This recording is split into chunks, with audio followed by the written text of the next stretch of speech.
데살로니가 사역을 함께 보도록 하겠습니다. 92페이지. 이제 바울은 빌립보에서 매도 맞고 힘든 가운데 한 사흘 정도를 걸어서 데살로니가라는 지역에 도착합니다. 자, 우리 한번 데살로니가 사역에 대해서 한번 읽어보도록 하겠습니다. 92페이지 5번 시작. 데살로니가는 마게도냐의 정치와 상업을 지배한 도시로서 다양한 인구를 가졌으며 상당한 유대인 주민을 포함했다. 첫 번째, 바울은 그곳에서 3주를 머물면서 구약 성경을 근거로 복음을 강론하고 설명하고 증거하고 선포하였을 때 경건한 헬라인과 귀부인들이 바울과 실라를 따르게 되었다. 두 번째, 하지만 유대인들은 천하를 어지럽게 하는 사람들이라고 비방하면서 바울의 사역에 누명을 씌웠다. 이에 따르던 자들이 바울을 베레아로 피신시켰다. 세 번째, 바울은 그곳에 디모데와 실라를 남겨놓고 데살로니가 교회 목회를 맡겼다. 네, 이제 바울과 실라가 빌립보에서 데살로니가로 옮겨왔습니다. 조금은 지친 마음으로 옮겨왔는데 그곳에서 복음을 전하기 시작합니다. 그런데 경건한 헬라인들과 귀부인들이 그의 복음을 듣고 회심하기 시작해요. 그러나 언제든지 바울의 뒤에는 누가 따라다녔어요? 유대인들이 따라다니면서 참 대단한 열심쟁이들이에요. 그렇죠? 우리도 열심이지만 그들도 열심이라고 제가 그랬어요. 우리는 예수 믿으려고 열심이지만 그들은 예수 못 믿게 하려고 또 열심히. 지금도 마찬가지죠. 지금도 그런 열심쟁이들 너무 많아요. 생각보다. 끝까지 따라다니면서 바울의 전도 사역을 방해하고 있습니다. 그래서 그 사람들이 유대인들에게 천하를 어지럽게 하는 사람들, 세상을 어지럽게 하는 사람들이라고 말하고 있어요. 그래서 그 누명을 씌운 누명을 받은 바울과 바나바는 또 데살로니가에서 베레아로 이동하게 됩니다. 근데 이동하면서 누구를 남겼어요? 그곳에 2차 전도 여행을 같이 했던 디모데와 실라를 데살로니가 교회에 남겨두고 당분간 목회를 하게 합니다. 자, 베레아 사역을 보겠습니다. 베레아 사역 첫 번째 한번 읽어볼까요? 시작. 선교사들은 데살로니가에서 서쪽으로 약 85km를 걸어 베레아에 도착하여 그곳에서 회당을 찾아가 복음을 전했다.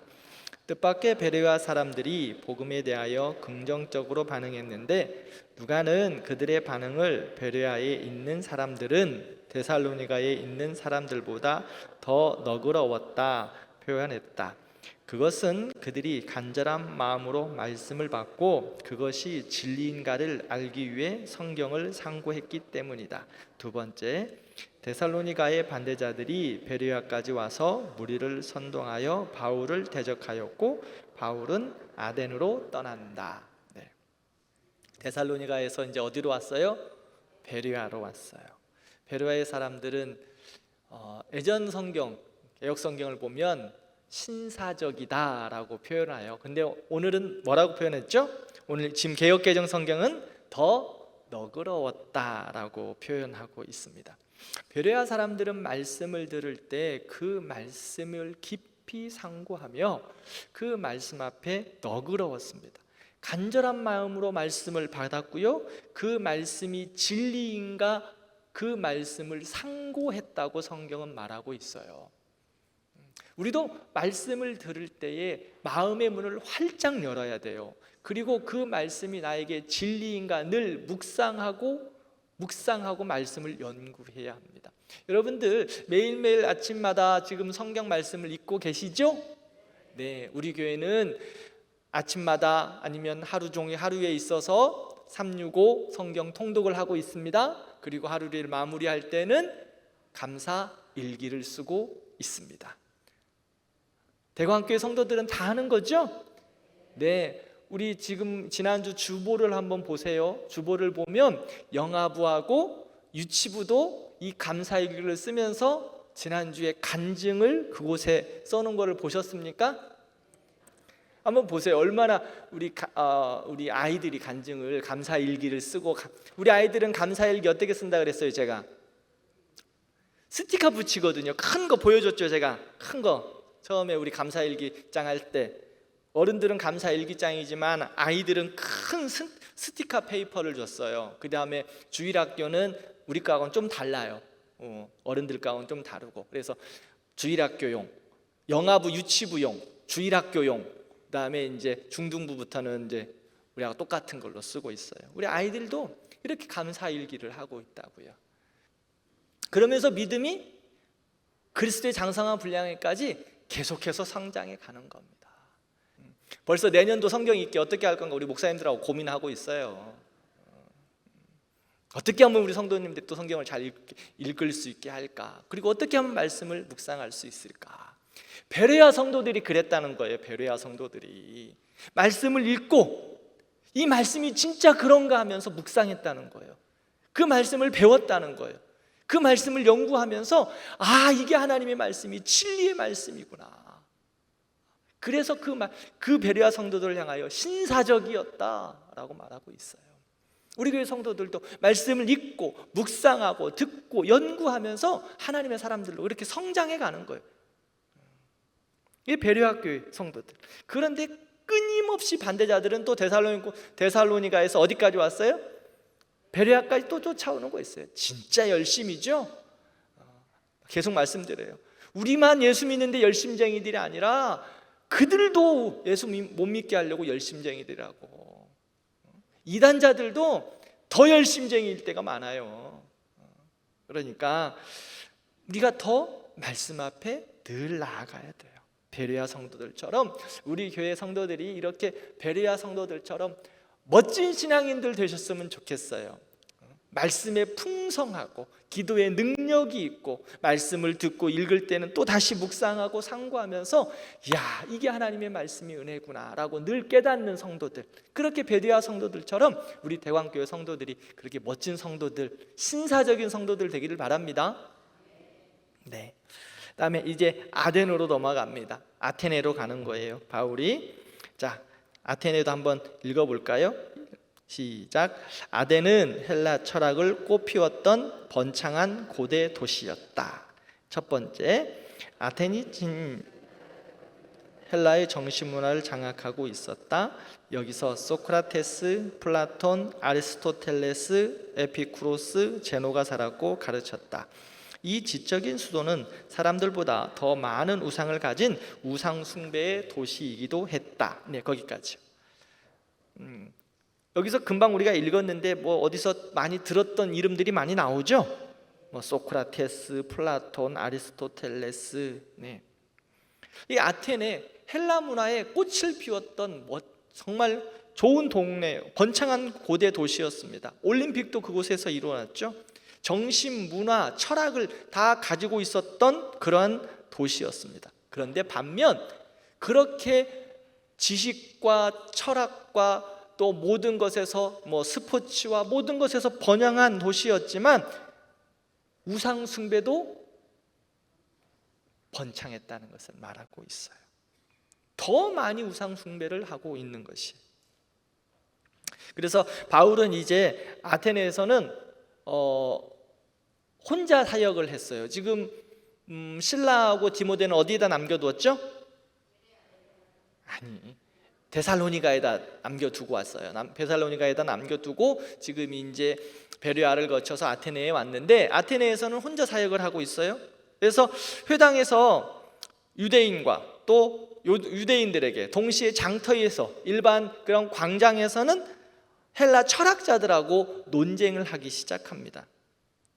근데 철학자들과 바울이 논쟁을 할 때 변론을 하고 복음을 전하는데 참 보통이 아니죠. 철학자들 여기 소크라테스, 플라톤, 아리스토텔레스 이런 사람들과 제자들에게서 나온 그 철학자들과 함께 그 복음을 전한다는 거 쉽지가 않았어요. 그런데 여러분 알다시피 바울도 보통 내기가 아니었어요.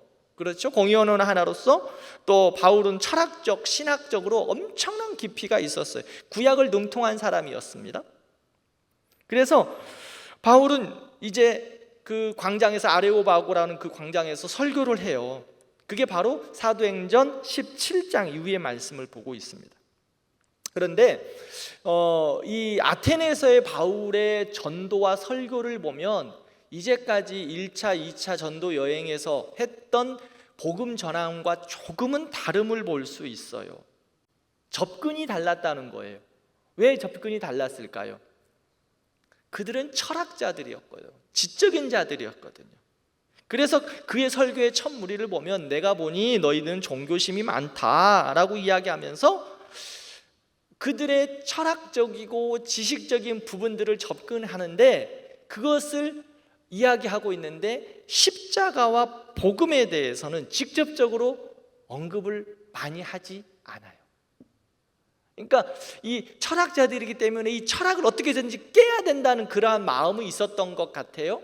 그의 지적인 수준을 넘어서야 한다는 그러한 부담감이 있었을까? 그런 생각도 드는 거예요. 그래서 사도행전 17장 이후에 아레오바고 설교에는 평상시에 바울이 전했던 그 복음과 설교에서 십자가와 그리스도의 부활과 능력에 대해서는 많이 언급을 하지 않습니다. 그래서 역사학자들은 신학자들은 이렇게 이야기해요. 실질적으로 이 아테네에서 복음을 듣고 개종한 사람들이 다른 도시에서보다 훨씬 적었다고 말하고 있거든요. 그래서 나중에 고린도전서를 보면 바울이 이렇게 기록하고 있어요. 내가 예수 그리스도와 그의 십자가에 못 박히신 것 외에는 아무것도 알지 아니하기로 작정했다. 바울은요, 지식의 프라이드가 있어요.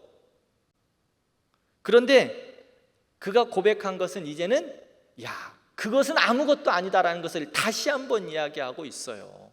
아테네에서 나의 지식으로 그들을 넘어뜨려 보려고 했는데 그게 그들을 변화시키는 능력이 아니더라.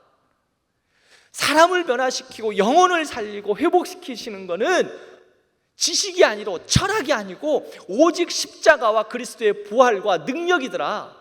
그것을 다시 한번 바울이 고백하고 있는 거예요. 그래서 아테네에서는 참 수고를 많이 했어요. 바울이 혼자 그 번창한 도시, 지식적으로 철학적으로 탁월한 그 동네에서 그들과 변론하면서 복음을 증거하기 위해서 참 수고를 많았지만 생각보다 그의 삶 속에서 그의 전도의 그 발걸음에서 어찌 보면 좀 복음의 열매가 가장 적었던 동네가 바로 아테네. 우리도 마찬가지예요. 우리의 지식을 전하려고 할 필요도 없고 우리의 능력을 전할 필요도 없어요. 우리는 무엇을 전하면 돼요? 오직 십자가와 복음의 능력만 전하면 돼요. 그 다음은 누가 하시는 거예요? 하나님이 하시는 거예요. 내 능력으로 해보려고 하면 안 돼요. 해봤자도 안 돼. 지식적으로도 능력으로도 힘으로도 아니에요. 우리는 살아계신 하나님의 은혜를 따라 복음을 전하면 돼요.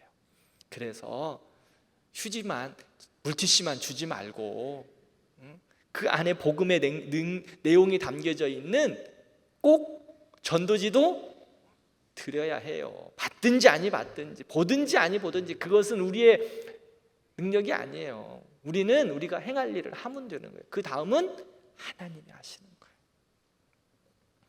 자, 이제 고린도 사역으로 가겠습니다. 93페이지. 자, 한번 읽어볼까요? 고린도 사역 시작. 고린도는 바울의 사역의 중심지로서 2년의 기간 중 1년 6개월 동안 머물면서 복음을 전한 곳이다. 고린도는 동서가 만나는 항구 도시로서 매우 부유한 상업 중심가였다. 고린도는 그 당시 타락한 도시로 유명했다. 그곳에는 1000명 정도의 매춘부들이 있는 아프로디테의 여신의 신전이 있었다. 네. 고린도, 바울의 2차 전도 여행이 한 2년여 정도 됐다고 하는데 여기서 몇 년을 있었다고요? 1년 6개월. 참 많은 시간을 고린도에 집중한 것을 볼 수 있어요. 왜냐하면 그곳은 모든 것에 어찌 보면 중심 지역, 지금으로 말하면 도시 선교의 예를 보여준 거예요. 중심지에서 선교 사역을 하면서 그곳에서 또 복음을 들은 사람들이 또 확장되어지고 퍼지기 위해서. 그래서 고린도에 나름 1년 6개월 다른 곳에서는 복음을 전하고 핍박이 있으면 다시 다른 동네로 옮기고 또 계속해서 이렇게 지역적으로 옮겨가는 것을 보고 있었는데, 이곳에서는 고린도에서는 1년 6개월 동안 정착하면서 복음을 전하기 시작합니다.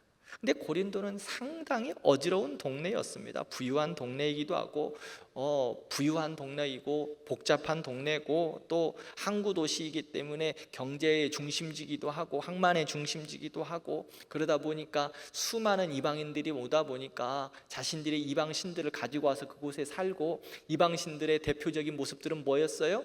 제사하면서 모두 다 음행하는 것이 이방신들의 제사 모습이거든요. 그러다 보니까 매춘부들이 널린 거예요.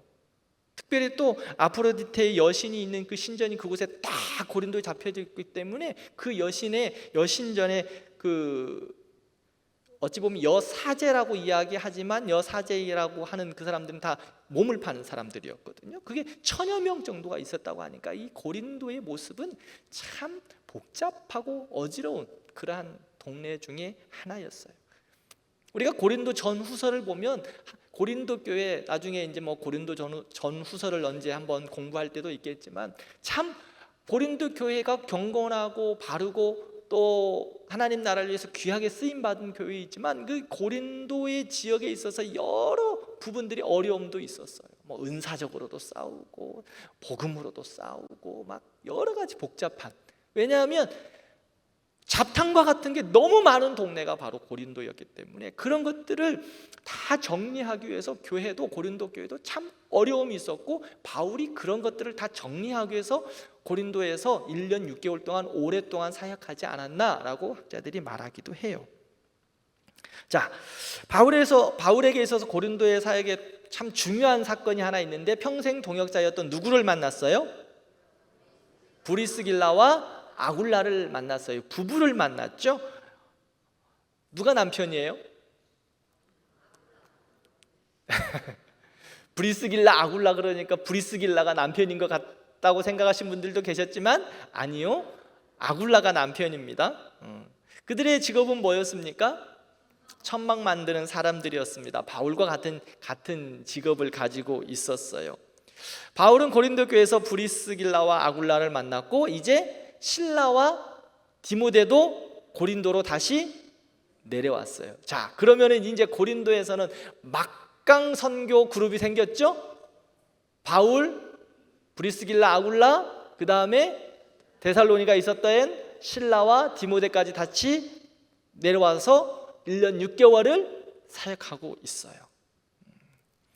바울은 실라와 디모데에게서 데살로니가의 교회에 대한 형편을 듣고 그곳에서 데살로니가 전후서를 기록합니다. 많은 고린도 사람들이 세례를 받고 교회가 성장했지만 또한 핍박도 여전했어요. 그래서 그때 주님께서 환상 중에 바울에게 또 말씀하세요. 고린도 교회를 향하여서 두려워하지 말고 담대히 복음을 전하라. 이 성에 내 백성이 많음이라 라고 말씀하시고 위로하시면서, 참 얼마나 힘들었겠어요. 여러 그냥 복잡한 일들이 얽혀 있기 때문에, 그러나 이 성에 내 백성이 많다라고 말씀하시면서 계속 주님께서 고린도에 머물도록 바울을 붙잡아 두신 것 같아요. 그래서 1년 6개월 동안 머물면서 고린도 교회가 건강하게 세워져 갑니다. 고린도 교회는 이제 2차 전도 여행의 마지막 지점이 되었어요. 그렇게 하다 보니까 이제 고린도에서 어떻게 됐어요? 이제 마지막에 고린도에서 안디옥으로 여정, 다시 이제 어디로 돌아가는 거예요? 파송한 교회로 바울이 돌아갑니다. 고린도 교회가 2차 전도 여행의 마지막이 되고 다시 이제 돌아왔던 길을 되돌아가서 2차 전도 여행을 마무리하게 됩니다. 고린도에서 겐그리아로, 겐그리아는 고린도의 작은 마을이에요. 그러니까 고린도 지역의 작은 마을. 그 다음에 어디를 거칩니까?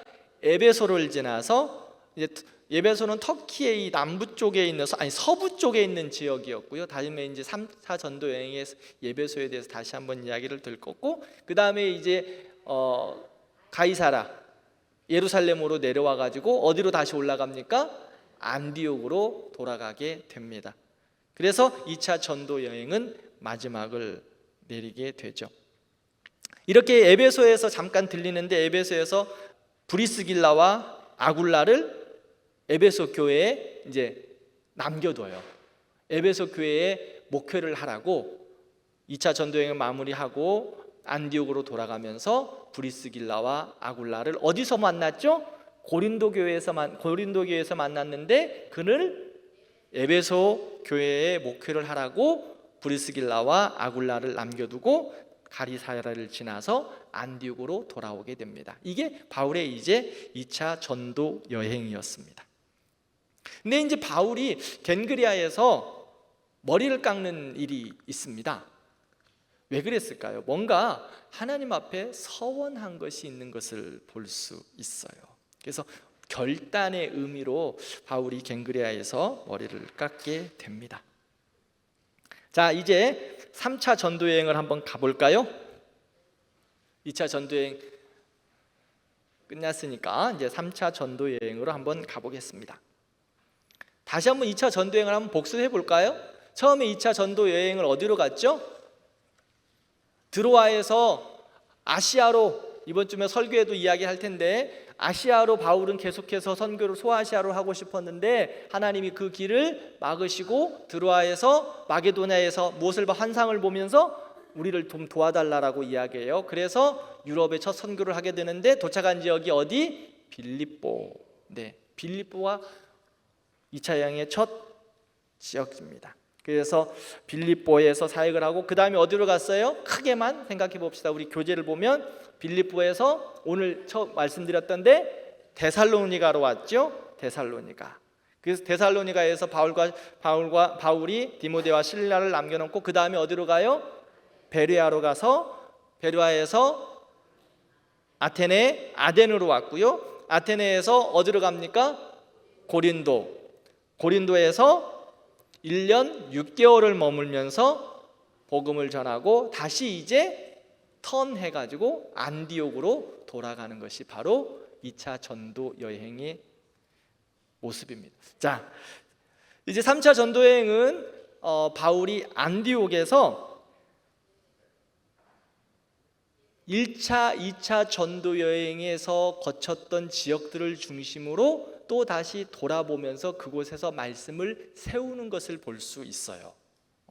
1차와 2차는 전혀 다른 새로운 곳을 지나갔지만 3차 여행은 지나갔던 곳들을 다시 한번 거쳐가는 것을 볼씀을 볼 수 있고, 3차 여행의 중심은 어찌 보면 2차 전도 여행의 중심은 오래 머물렀던 곳은 어디였죠? 고린도. 3차 전도 여행이 가장 오래 머물렀던 것을 보면 에베소에 있음을 볼 수 있어요. 그래서 바울은 안디옥에서 이제 에베소로 갔다가 에베소에서 드로아로 가고 드로아에서 빌립보로 올라갑니다. 이제 빌립보는 2차 전도여행에 들렸던 곳이죠. 그 다음에 고린도 2차 전도여행에 들렸던 곳입니다. 다시 드로아로 와서 이제 3차 전도여행의 마지막이 어디였느냐, 이게 중요해요. 예루살렘으로 올라가는 거예요. 예루살렘으로. 밀레도에서 에베소 성도들이, 장로들이 예루살렘에 올라가면 당신 죽습니다, 좀 올라가지 마세요 말리지만 바울은 사명이 있었기 때문에 예루살렘으로 가는 것을 볼 수 있습니다. 그래서 3차 전도 여행이 마지막이 예루살렘이었고요. 예루살렘에서 그는 체포를 당합니다. 그래서 체포를 당하고 유대인들이 그를 죽이려고 하지만 바울은 로마 사람이었기에 그를 어떻게 해할 수가 없어서 바울이 어디로 가게 됩니까? 로마로 이송하게 되는 것을 볼 수 있습니다. 자, 이제 3차 전도여행을 한번 좀 살펴보도록 하겠습니다. 자, 3차 전도여행의 가장 큰 특징은 예배소입니다. 예배소에서 3년 동안 머물면서 복음을 전했고 가장 많은 시간을 지난 것을 볼 수 있습니다. 자, 아볼로의 등장. 자, 에베소에 같이 한번 다 읽어보겠습니다. 바울의 3차 전도 여행의 시작. 바울의 3차 전도 여행의 첫 사역지는 에베소였다.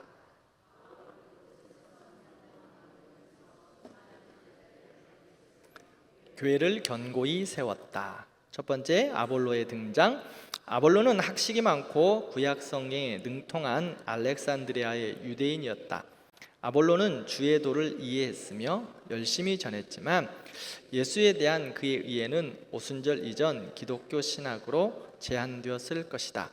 브리스길라와 아굴라가 그에게 복음을 구체적으로 설명하였고 아볼로는 그 이후 적극적인 복음 전도자가 되어 고린도 교회에서 사역하였다. 네, 이게 무슨 말이냐면 이제 에베소에서 아볼로를 만났는데 아볼로는요 예수에 대한 이해를 하고 있지 않아요. 즉 구약 성경을 가지고 그의 사역을 하고 있었던 거예요. 그래서 이게 브리스길라가 아굴라가 그곳에서 아볼로에게 복음을 전해서 복음 전도자가 되었고 고린도 교회에서 사역을 하는 하나님의 사람으로 성장시킨 것을 볼 수 있습니다. 자, 에베소에서 영적 부흥과 일어난 일 같이 살펴보겠습니다. 시작. 에베소에서 바울이 안수했을 때 성령이 그들에게 임하여 방언도 하고 예언도 하였다. 첫 번째, 2년 동안 두란노 서원에서 바울이 말씀을 가르쳤다. 둘, 바울을 통해 놀라운 기적들이 나타나고 그것을 흉내내려던 유대인 제사장 스게와의 7 아들이 낭패를 당하게 되고 마술을 행하던 많은 사람들이 회개하고 그들이 사용하던 책을 모아 불살랐다. 책의 가격 은 5만, 한 사람이 130여 년 동안 받을 월급 액수. 데메드리오라고 하는 아데메의 신상 모형을 만드는 은장색이 바울과 믿는 자들을 고소하고 바울의 동역자인 가이오와 아리스다고를 붙잡음. 이로 인해 바울은 피신하였다. 바울은요 에베소에 머물면서 수많은 제자들을 양육했어요. 3년 동안 그곳에 머물렀으니까 많은 제자들을 양육했겠죠. 그래서 에베소 교회에는 부흥이 있었습니다. 큰 성장이 있었어요. 하나님께서 에베소 교회를 좋은 처음 신앙을 잘 가지게 했었어요. 그래서 잘 성장한 것들을 볼 수 있어요. 또 바울을 사역을 통하여서 에베소 교회는 놀라운 이적들도 많이 경험했고요. 성령이 임하고 방언도 하고 예언도 하는 그런 것들을 볼 수 있게 되었습니다. 그래서 또한 그런 놀라운 기적과 이적만 있었던 것이 아니라 바울이 두란노 서원이라는 곳에서 약 2년 동안 말씀을 끊임없이 가르치고 있는 것을 볼 수 있습니다. 그래서 에베소 교회는 그 말씀의 가르침을 통해서 영적인 부흥이 있었던 교회 중에 하나입니다. 즉 영적인 부흥과 능력은 말씀의 가르침에서 나온다는 것을 우리는 꼭 기억해야 돼요. 신앙의 능력은 다른 곳에 있지 않아요. 말씀을 읽고 듣고 묵상하고 배우는 곳에서 나와요. 제가 그래서 성경을 읽어야 된다, 말씀을 배워야 된다 하는 이유가 바로 그거예요.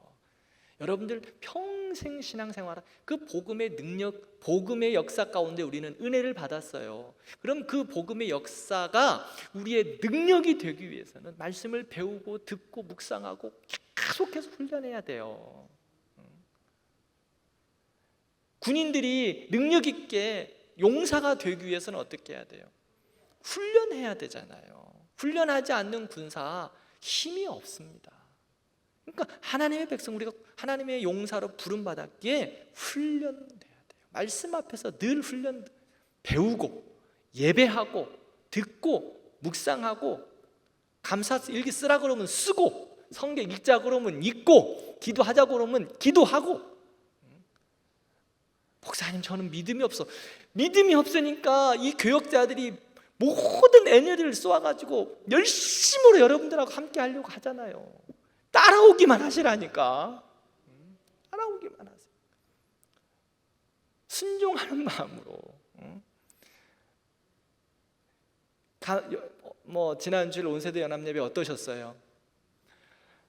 한 800여 명의 성도들이 함께 모여서 이렇게 예배를 드리니까 얼마나 행복하고 감사하고 좋은지. 그런데요, 교역자들 이거 준비하려고 얼마나 힘들었겠어요? 한 달여 동안, 아니 한 달에 2학기 딱 접어들면서부터 이제 제가 이제 이야기하죠. 모든 교역자들 애를 쓰는 거예요. 기도 하나 하는 거 이거 그냥 쉽게 할 것 같죠? 아니에요. 해보신 분들 알죠? 아이들 성경 봉독하는 거 그거 한 명 세우는 거 가지고 성경 봉독 쉽지 않아요. 광고하는 거, 영상 찍어내는 거, 그거 만들어서 하는 거. 우리 이 사람들이 그 목사하고 전도사들이지 영상 편집가들 아니거든요. 예? 우리 그 사람들한테 돈 주고 맡겨서 하지 않아요. 우리 전도사님들, 목사님들이 다 하거든요. 얼마나 수고하는지 몰라요. 2분 30초짜리 영상 하나 만들어내려고 몇 시간, 하루 종일을 매달려 있어요. 2분 30초 여러분들 보는 것 때문에. 왜 이렇게 교육자들이 수고하고 애를 쓰고 마음을 모을까? 다른 것에 있지 않아요. 하나님 앞에 영광스러운 예배를 드리기 위함이고, 두 번째로는 온 성도들이 함께 믿음의 이 한 가지를 통해서라도 믿음의 성숙함이 있었으면 좋겠다. 그것을 위해서 마음을 다하여 준비하는 거예요. 감사 카드 저 준비하는 거 저거 쉽지 않아요. 왜 해요? 근데 왜 하겠습니까? 저희도 온 교회가 믿음으로 하나 돼서 우리 성도들이 믿음의 전심전력으로 성장하기 위해서 어떤 일은 무슨 일을 마음을 다하여 감당하고 있어요.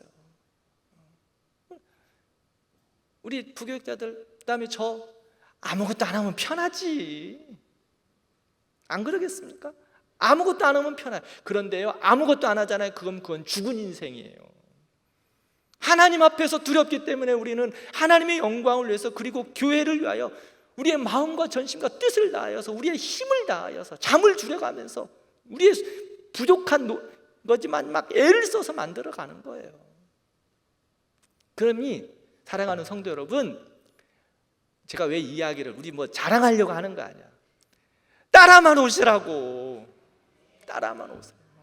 해보자 그러면 그냥 순종하는 마음으로, 주님, 내가 또 믿음으로 순종해 보겠습니다, 따라와 보는 거예요. 그러면 나도 모르는 사이에 믿음의 성숙함으로 하나님께서 여러분들과 저를, 우리 교회를 그렇게 세워가실 거예요. 그 소망을 바라보면서 하는 거예요. 그 소망을 봐. 아이고, 목사님 저것도 왜 하나,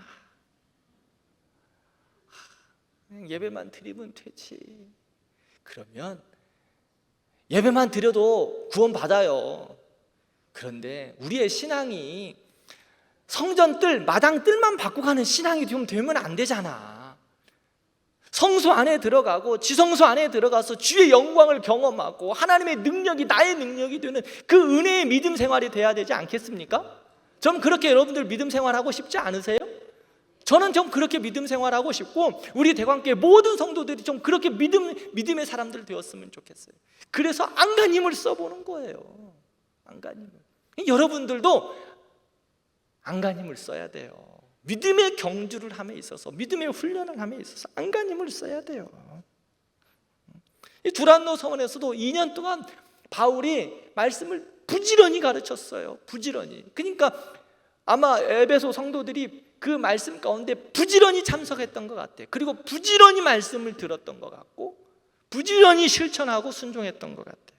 그래서 에베소에 영적인 부흥이 일어났어요. 영적인 부흥이, 에베소 교회에 영적인 부흥이 있었어요. 그런 영적인 부흥 가운데 바울의 손수건이나 앞치마를 터치만 해도 병이 낫는 기적들이 일어났어요. 이거는요, 바울의 능력이 아니에요. 여러분 꼭 기억하세요. 에베소 교회의 능력이에요. 에베소 교회의 능력. 하나님이 에베소 교회 가운데 말씀으로 그렇게 세워져 가니까 그런 기적도 일어나는 거예요. 바울의 능력이 있으니까? 아니요. 능력은 하나님으로부터 오는 거예요. 사람에게서 찾지 마세요. 그런데 그것들을 보고 이제 사람에게서 그것을 찾아보려고 마술사가 바울을 흉내냅니다. 예수 그리스도의 이름이 마술의 주문이라고 생각해요. 그래서 바울이 말하는 예수 그리스도의 이름으로라고 이 마술사가 이야기하니까 귀신이 뭐라 그래요? 내가 바울도 알고 예수도 아는데 너는 뭐냐라고 이야기하면서 마술사의 옷을 벗기고 찢고 마술사가 놀래서 도망가 버리죠. 예수의 이름에 능력이 있습니다. 아멘. 그러나 예수의 이름은 주문이 아니에요. 그 믿음에서 시작하는 거라고요. 믿음에서. 기적은요, 믿음에서 시작하는 거예요. 때로는 하나님께서 진짜 초자연적으로 정말 하나님의 은혜로 기적을 베풀어 주시기도 하십니다. 그러나 그 기적이 믿음을 만들어내는 것 아닙니다. 믿음이 기적을 만들어낸다는 것을 꼭 기억하세요. 우리의 믿음이 하나님 앞에서 우리의 기적을 만들어내는 거예요. 그러므로 믿음으로 살고 믿음으로 기도하고 믿음으로 순종하는 거예요. 그 안에 기적을 경험하는 겁니다. 믿음은 없으면 하나님 기적만 보여주세요? 때로는 하나님이 진짜 불쌍하셔서 복음의 역사를 위해서 기적을 베풀어 주시기도 하십니다. 그러나 그것이 믿음을 자라게 하지는 않는다는 것을 꼭 기억하세요. 믿음이 있을 때, 믿을 때 하나님의 역사가 일어나는 거예요. 그게 예수 그리스도의 이름의 능력입니다. 그로 인해서 에베소 교회는요, 놀라운 회개 운동이 일어났어요. 그리고 에베소 교회에 구체적인 실천이 있었고요, 영적인 부흥과 대각성이 있었고요, 놀라운 하나님의 놀라운 그러한 회복들이 있었던 것을 볼 수 있어요. 그래서 에베소 교회, 에베소 지역에 어떤 부흥이 있었어요? 사람들이 마술책을 다 갖다가 다 태워버렸어요. 왜? 그 마술책은 미신적인 것이었기 때문에 하나님께 나아가는데 방해가 되는 거예요. 여러분, 믿음의 삶을 삶에 있어서 하나님께 방해가 되는 것들은 정리해야 돼요. 이게 부흥이고 이게 믿음이에요. 내가 믿음 있다고 하면서 예배 드린다고 하면서 하나님의 자녀라고 하면서 하나님께 나아가고 방해되는 것들 끝까지 갖고 있으면 믿음이 성장하지 않죠.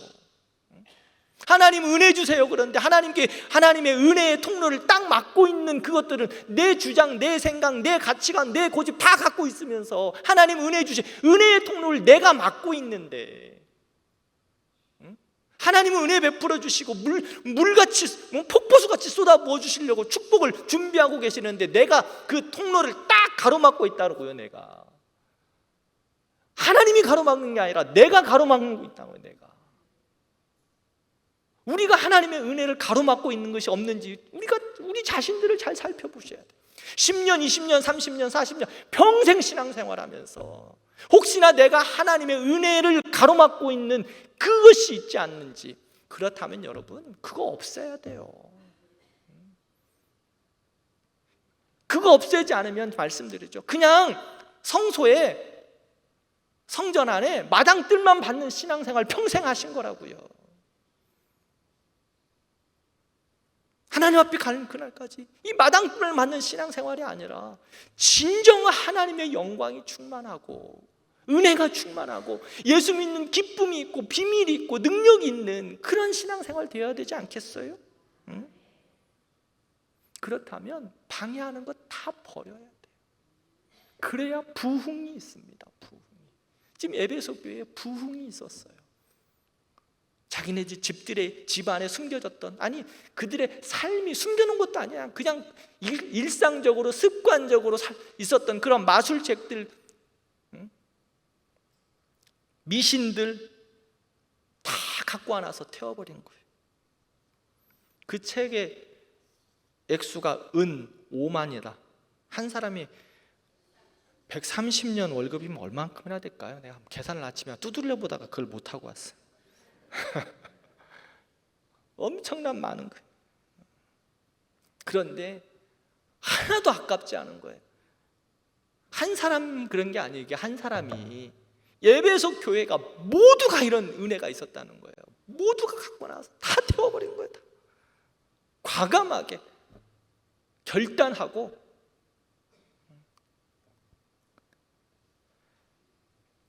그렇게 되면서 2년 반 3년 정도 된 에베소 교회가 그렇게 부흥의 역사를 일어납니다.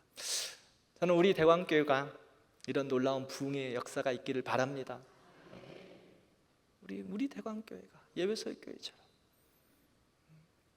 정말 이 시대를 새롭게 하는 영적인 부흥의 역사하심. 저만 소망하는 거 아니죠? 우리 온 성도들이 소망하면서 그렇게 기도하자고요. 그렇게 하다 보니까 이제 교회를 반대하는 세력들이 나타났는데 어떤 사람이 나타났어요?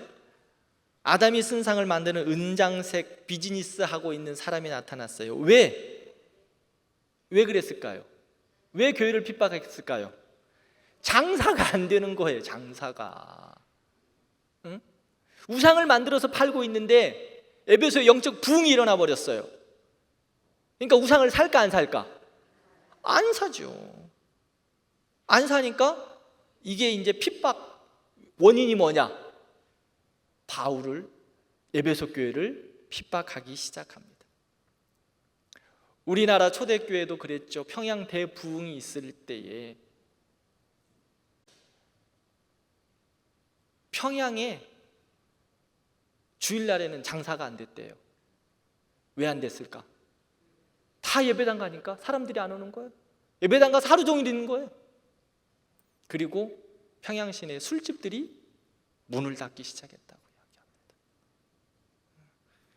이거는 평양의 영적인 부흥이 일어나는 거예요. 그러다 보니까 나라가 회복되고 지역이 회복되는 것들을 볼 수 있어요. 에베소 교회가 부흥이 있다 보니까 에베소 교회 그 지역에 놀라운 부흥이 있는 것을 볼 수 있습니다. 자, 95페이지 에베소의 영적 부흥과 일어난 일에 3번 한번 읽어볼까요? 데메드리오라고 하는 시작. 데메드리오라 하는 아데미의 신상 무형을 만드는 은장색이 바울과 믿는 자들을 고소하고 바울의 동역자인 가이오와 아리스타고를 붙잡음. 이로 인해 바울은 피신했다. 네. 그럼에도 불구하고 에베소 교회는 이제 견고하게 세워집니다. 그래서 바울은 일단 에베소 교회를 다른 사역자들에게 남겨두고 다른 고린도로 이동하게 되죠. 바울은 이제 그러면서 에베소 교회는 계속해서 건강하게 부흥하며 성장하는 것을 볼 수 있습니다. 우리 함께 기도하겠습니다. 하나님, 우리 교회도 에베소 교회와 같이 이러한 영적인 부흥이 있게 해 주십시오. 그러기 위해서는 내가 하나님과의 관계 속에서 은혜의 통로를 막고 있는 것 있다면 다 정리해야 된다. 그래야 나에게 영적 부흥이 있고 그 부흥이 교회의 부흥으로 이어지는 건데, 주님, 내가 하나님 앞에서 그러한 모습으로 서게 해주시고 우리 교회가 하나님 앞에서 그런 교회 되어서 영적인 부흥으로 말미암아 이 지역을 살리고 나라를 살리고 세계 열방의 놀라운 통로가, 복음의 통로가 될 수 있도록 인도해 주십시오. 이러한 기도 제목 가지고 함께 기도하겠습니다.